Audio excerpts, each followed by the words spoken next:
please. Yeah, that's a question for Andrew, Andy Devon from the Sun. Thanks, Andrew. You spoke about Russell Martin and it not working. Some supporters would argue that it hasn't worked with the chief executive and it hasn't worked with the sporting director. Do the guys either side of you still retain your full backing, and if so, why? They do retain my full backing. Everybody makes mistakes. I think we have made some missteps along the way, or I know we've made some missteps along the way, and we owned it. And if you make a mistake, you need to try to improve, and we're committed to improving. That goes for everybody at this club. So it's Patrick, it's Kevin, it's myself, it's Parag, and everyone in the organisation. And going forward, we're all accountable. So what message then, Andrew, would you have for the supporters who have protested, for a few weeks now and again at the weekend we saw the scenes? What would your message be to them? Our message is that we recognise their frustration. We know why they're frustrated. We're frustrated too. The results have not at all been where we want them to be. And I think that's really what this comes down to, is that we want to give them something positive, something to be positive about, and that's winning football matches. I mean, that's what this all comes down to, is if we can win football matches, then we can harness this fantastic energy that our supporters have in the right direction. Andrew, Stephen Clifford, 4 Lights of the Dream. Andrew, first of all, first chance to speak to you, welcome obviously to Rangers. Thank you. Your start at this club, are you worried about such negativity damaging the supporters' feelings towards you and the new ownership of the football club? I think you'd have to say you're worried about it. Obviously, you want to be held in a positive light by the supporters. They're so important to this club. We've said that we have gotten things wrong. We've owned it, and we're trying to rectify it. We are committed to making it right. I think if the supporters look at, they look at me, they look at the Parade, they look at the new people that came in as part of our group, I hope what they see and what they hear are our words, our actions, the capital that we've invested in the club, and I hope that gives them the correct impression, is that we love this club and want to get it back on a winning track. Just to follow up on that, I don't know if it's perhaps a question for Kevin as well as yourself, Andrew, but with Danny obviously starting, you talked about that financial backing, you have spent a lot of money. The question of the supporters is going to be, is that kind of backing available in January, because they feel, and haven't started how we have, there might be a lot of work still to be done. Would that backing financially be there for Danny in January to go and do what perhaps he needs to go and do in the market? Yeah, we being our group that came in, as well as some of the existing owners, put approximately £20 million into the club last summer, and we never said that was the full amount that we would put in. And so we will look at the squad with Danny, with Kevin, over the next, someone's going to have to come up with a calendar, but 45 days prior to the next window, and determine what we need. And if we need to make further investments, we're prepared to do that. I think it's probably a great opportunity to spend a little bit of time talking about almost the summer window and where we see the squad, and Kevin and I can probably do this together. But we never expected to get the squad where we wanted it to be in a single window. It normally takes you 2 or 3 windows to do that. And so we look at the squad probably the same way our supporters do and say it's a bit incomplete. We need to have a balance between younger players who can rise in value, because that can then be reinvested in the club, but you also need some older, experienced players. And the balance is probably a little bit wrong right now. We need a little bit more steel, we need a little bit more leadership, and a little bit more experience for us. And we know that as we left the window that was the case. We're a little bit heavy on loans. We have a little bit too little depth on left back. So we know that the squad needs some work, almost independent of where the results have been. And we're committed to getting the squad where it needs to be over the next couple of windows. And again, we'll do that in conjunction with Danny after we get to see this next series of matches, and obviously in conjunction with Kevin. Andy Thornton, Heart and Hand. Kevin, not to look back the way, but last year Neil Scotland did an interview where he stated that the UK market was probably limited in value for a club like Rangers. This year you've pivoted back to that more than anything else. Could you just give us your thoughts on that? Yeah, I don't believe that the UK market is limited for Rangers. I know this is difficult for me to say sat here in this moment, because the results and ultimately the performances haven't been good enough.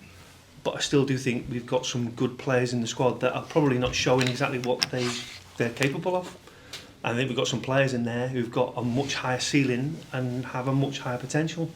I mean, I'll pinpoint one of the players that has done very well in my opinion, which is Gassama. Came from the English market, came from the UK market, translated very, very well, and we expect him to go on to do even better things going forwards, especially now he's going to be with a head coach that's worked with him before and obviously rates him very, very highly. So that's not to say other markets shouldn't be available to us and shouldn't be open to us, and in due course we should be looking to those markets as well. But in the first moment, we hope that the players that we brought from the UK market into Scotland will, going forwards with Danny, show to everybody what they're capable of. David Edgar, Heart and Hand. Kevin, a question for you. When you came into the role, it was of course totally different for you. Looking back now, is there a sense of maybe underrating the specific challenges of Scottish football, because it is such a unique environment, particularly the way Rangers operate, and is that now something that you can address moving forward? Yes, it's a really good question. I don't think we've ever underrated Scottish football. Even when I worked in England, we always used to watch a lot of Scottish football, and we recognise there's a lot of talent in Scottish football, a lot of very good teams, a lot of very good coaches. What I think I did underestimate is the size of this football club, and I don't think you can understand how great and how big this football club is until you actually come and work here. We all talk about it in England. We all recognise that it's slightly different and it's a very, very unique football club. But only when you step over that line and you come into the football club and start to work with it, you realise how special it is. And so I think if I was going to take anything going forwards from what I've learned over the last 4 months, is understand that uniqueness, that greatness, that difference, and make sure we apply that to an even greater level for anything we do, whether it be on the playing side, on the coaching side, on the staff side, to make sure that we have everybody's fit for purpose and can hit the ground running at Rangers very, very quickly. I'd amplify that comment a little bit, or that answer a little bit.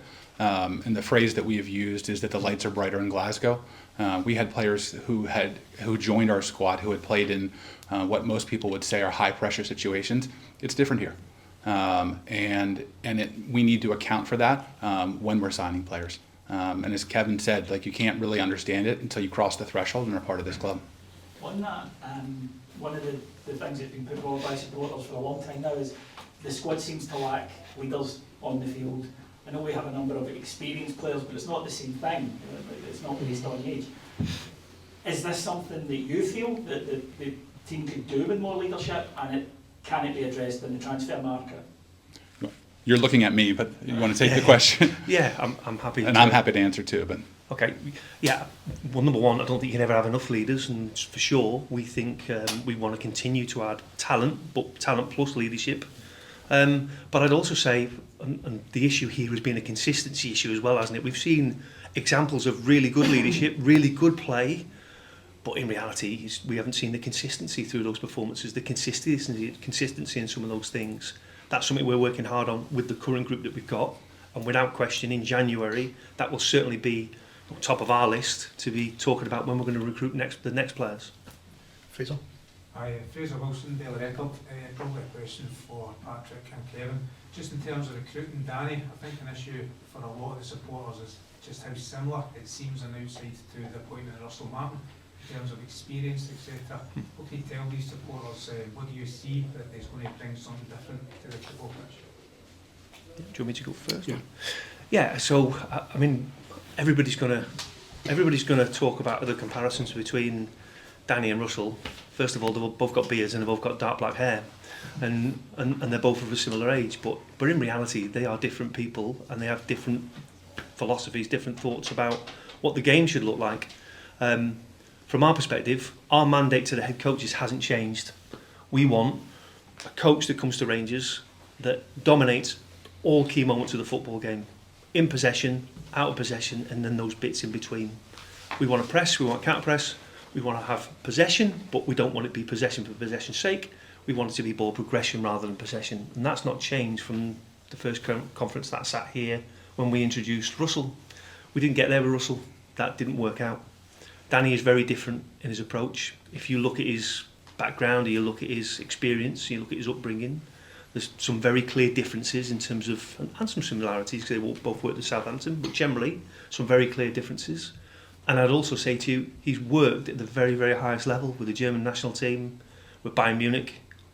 Sure, his managerial experience has been short, but in a very short period of time, he's proven very, very capable. And we feel, after spending quite a lot of time with him, that he's got all of the credentials to take us forwards and give us what we think we need, but more importantly, give the fan base what they need, which is a winning team that's going to win in a particular way in time. And can he salvage? Has he been asked to? Has he been given specific targets to salvage this season? Do you believe this season can still be salvaged with this group of players as it is now for the next 2 months before the transfer window opens again? Can this? What can be salvaged from this season? I'll take it. We have everything to play for. We've dug ourselves a hole in the league, certainly a smaller hole in Europa, but we obviously have both cups in front of us. But we're in the same exact view as Danny, which is this is one match at a time. So let's not set goals for what we are doing 2 months from now. Let's set goals for Thursday. And that was one of the things that really impressed us when we spent time with Danny, is his ability to break it down into what are we doing tomorrow, what are we doing the day after that, how are we winning the first match, and build from there, as opposed to talking about sort of ambitious goals for 3 months from now. And so it is day by day, match by match, improving little things. I think when you look at this squad, there are some really obvious things that if we fixed, would quickly tighten up the defense, and if we can be a little bit more progressive with the ball in possession, that we're likely to score more goals. So everything in front of us still. Good. Mark, then we have Matthew, Blair, and one from Ronnie to finish, please, guys. Just one each, please, guys. Mark Dingwall, follow. Can I ask the chairman? Kevin's given us his views on the appointment of his son. However, I think there still remains great disquiet amongst the fan base about his age and lack of experience, and also the fact that having two family members at really what is the cutting edge of the club's business. How was he able to get that past the chief executive and the board? I mean, there's no getting it past using that phrase, in that Kevin was incredibly transparent and brought it to us before anything happened. And so from a transparency standpoint, it couldn't have been more transparent. When you think about an organization and you want to bring in talent, we would encourage everybody, we do encourage everybody in the club, because we have many roles to fill, that if you know people that will be good for it, bring them to us. It is always better to hire people that you know, where you have experience, as opposed to looking at a resume and spending 45 minutes across the table with a person. So we actively encourage people to bring in people that they know. We knew about the appointment, we approved the appointment, and we did it because we went through a rigorous process to get Robbie into the seat. We believe that Robbie is eminently qualified, and if he wasn't, he wouldn't be here. At the same time, we were all well aware that the optics of it were poor, and I think the optics are poor in part because of the time. If we're winning, I don't think it gets the attention. It comes back to what I said, is that this club needs to get back to winning, because that's what the fans want. That's where they want to put their energy, and we need to give that to them, and we haven't done it to date. Matthew Lindsay, the Herald, with a question for Kevin. Kevin, you mentioned earlier that you still have faith in Jimmy justifying his signing and the outlay that it took to bring him to Rangers. Could I just ask you to expand upon that and talk about what specific strengths you feel he will bring to the side, because we haven't seen a lot of what he can offer today? And do you feel he needs to play in a certain style and a certain system for us to see the best of him? What do you feel specifically he can offer this team? Yeah, I'd probably start by saying, if I was to look at the first 8 games in the league in particular, we haven't seen the best of any of the players, have we? And so I can completely understand why you would ask the question about recruitment and whether the recruitment's been good enough. I believe that these players are much better than what they've shown so far. I'm hoping that with Danny in charge and a slightly different style of play, he will bring the best out of those players. That will ultimately not only help us to have better performances from them, but really help us to win games. Yusuf has been a top talent for a number of years, and you'll know my history with Yusuf. I signed him at Everton, and he had some Premier League experience there. I understand how the fans would say, well, come on, he hasn't got a resume yet that shows that he's going to be capable of doing X, Y and Z for our team, or being sold for this number or that number. But in reality, if he had even a small resume with some of the best bits that some of the qualities that he's got, he wouldn't be coming to Rangers. in the open market, a player like him who proves that he has the ability to score goals, and that's what he'll eventually be judged on, will be transferred for a number that we just couldn't afford. And so sometimes you have to take a player that you think is at the start of their journey, grow and develop them, and then make that step for us and help us to win going forwards. Physically, clearly he's a top performer. He's as strong as physical as anybody in the group, if not the strongest and the most physical. We understand how that translates, and how that helps teams win football games. And we think in due course, in a particular style of play, it will help him to score goals, and hopefully you'll see the best of him.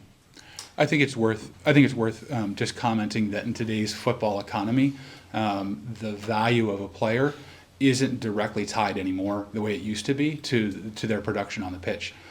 People spend more on nines than any other position. He is large and physical, as Kev just said, and those positions are 20, 30, 50, 90 million pounds. And so we don't look at Yusuf and say he has to be the best player on the pitch. He's the most valuable because he has the potential to be a great player. And he's one of those players that we do expect to contribute. But I think we don't have the expectation that he walks in as one of the more expensive signings and instantly has to be productive. And then inversely, we have some players that wouldn't have the same transfer fee in other parts of the pitch that are probably better players. But that's how football economics works. Blair and then Ron, if you finish, please. Blair Malloy, Rangers Review. A question for Andrew and Patrick. Two of the biggest high-profile names involved in this recruitment saga were Steven Gerrard and Kevin Muscat. Can I ask initially, were either of those offered the job formally, and how damaging has it been that this whole process is played out in public? I'll take the question, and I'm going to start backwards a little bit and if I don't answer it, please come back to me. We interviewed a number of great candidates. We obviously spoke to the two that you mentioned. We spoke to a number of other candidates that you've never heard about. From the club's perspective, we have to treat this process with the absolute confidentiality, or other coaches won't want to engage with us in the future. And that means there's asymmetric information, what's out in the press versus what is actually happening, and we saw that. So it looked clunky from the outside perspective. It wasn't at all clunky from our perspective inside the club. We left London, and we left London 10 days ago, having done a whole bunch of meetings, and I said to our group how happy I was that we had 5 candidates, not the 3 that have sort of been talked about. We had 5 candidates that I was extremely comfortable would be great coaches for Rangers. And that gave us confidence as we embarked on that process. We didn't rank people 1, 2, and 3. We had 10 days at that point, tops, to get a coach into the building. And so we pursued all 5 simultaneously. And you do that, and precisely because of how it played out, is that you don't know what's going to happen. Somebody might pull out of the process, and if you put all your eggs in that basket, you're in a real jam. And so I think were experienced enough in these searches to know not to put all our eggs in that basket. And so we simultaneously went after or pursued coaches. In terms of your question, was anybody offered the job? So the way that it works isn't like that. You don't have sort of a big ceremony and send somebody a letter with a bow on it. You're working on a whole bunch of different details at the same time. And so the 2 people you mentioned are complicated. That they're halfway around the world, they have families, they'd have to move, they're coming in mid-season. And so what you're trying to do on every candidate is just constantly try to move the ball forward and figure out, can we make this happen? And again, we're doing that with 5 different people at once. I think the misperception that's out there that I like to just clarify around the names that you mentioned is that somehow these guys screwed it up. And I was involved in every single telephone call, every single meeting, every minute with both of those candidates. And I don't believe that they didn't come because they didn't like Patrick or they didn't want a sporting director. They're complicated things, and eventually it didn't work, largely due to timing on their part, a little bit on our part with the case of Kevin. But while that was going on, we had obviously re-engaged behind the scenes, unbeknownst to people, with Danny. And while I'm happy to talk about this, our focus going forward, not on who didn't come, it's on who did come. And we're incredibly happy that Danny Rohl is the head coach of Rangers Football Club. Ronnie, to finish, please. Ronnie Charles from Scottish Television. I think it's probably for Patrick or Kevin. Just a word on Russell Martin's sacking him. I think towards the end, it got quite toxic. I think we were all sitting at Ibrox or away matches and hearing what was going on and seeing that, it got quite horrible to watch, I think it's fair to say. And I think fans would rightly say that they saw it coming, that the results weren't improving. I just wanted to comment on the timing of it, why it took so long for you to come to that decision, if fans kind of already knew that that was going to be ultimately the end point of him having to leave with a police escort at Falkirk. Yeah, I mean, I'm sure I'm happy to take this one. Obviously, we didn't anticipate that he would be leaving after Falkirk with a police escort, but you know what we did look at was it really in a couple of phases. It started during the transfer window, where we, for the entire transfer window, we were playing matches pretty much without a settled squad, and also with a number of players that weren't available for various reasons. We had a couple of number 9s that came back, weren't available for some critical matches, and then departed at the end of the transfer window. So during that period, we were playing really important matches without a settled squad. And we didn't feel as though until the squad was settled that we could really make a true assessment of the position. We then went into an international break, and I think during that international break, Kevin spoke about some of the challenges, and we wanted to give it a fair shot. I think somebody earlier commented about 122 days. I think we all recognise it was a short period of time, but when you invest in bringing in a new head coach, you do want to give it time. We saw elements of improvement that gave us cause to think, well, if we give it a bit longer, it might turn. Ultimately, there wasn't enough improvement quickly enough in the results, and that did lead to obviously the decision post Falkirk, which we accept was unfortunate, and with the benefit of hindsight, we might have made different decisions, but we didn't have that benefit. Okay, guys, bring it to a close there. Thank you very much. It's embargoed to 7 AM tomorrow morning for